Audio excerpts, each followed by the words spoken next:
So now hardly 15 days are left. Do you think that smart city work will complete? Because now it will See, now see the time frame and all has been already been given, and the notice has been given to basically the contractors.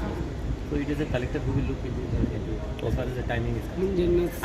I cannot give you offhand information because now we will have to wait for the rain and then we will see what पाऊस पडून उदक भरतले सिटीक लोक तुमचेर blame करता की local MLA काय करिना See, no, see, local MLA करपाचें आमी कितें करपाचें आहा तें आमी करतात कित्याक बॉब मार हांव हें करता म्हाका तोटली सोयी करिना सांगपाचें whatever from half side of is concern we are doing our मागीर कितले जाण आसा न्हू तुजे अगेन्स्ट उलोवपाक उलोवपाचें पळय जीबीएफ आमचें आड ना So what we have got, see, our conscience should be clear. What someone has got to say, we are not bothered about what they are going.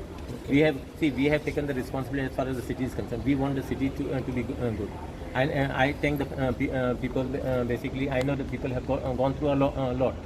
You understand? Dust, pollution, all those things has been the same. I'm thankful for this. But ultimately, those are the same people wants to see their also city to be good. So just a little patience. I think everything will be how much work might be completed of the smart city? No, I cannot tell you right now. Offhand, I will not be sorry. आता flooding कितें जाता जाल्यार आमकां कळटलें आतां काम कोणें केलेलें आहा स्मार्ट सिटीन काम कोणें केलेलें आहा कळटलें सो कितें हिकअप्स कितें मिस्टेक्स कितें आहा that is we will rectify that type okay thank you so much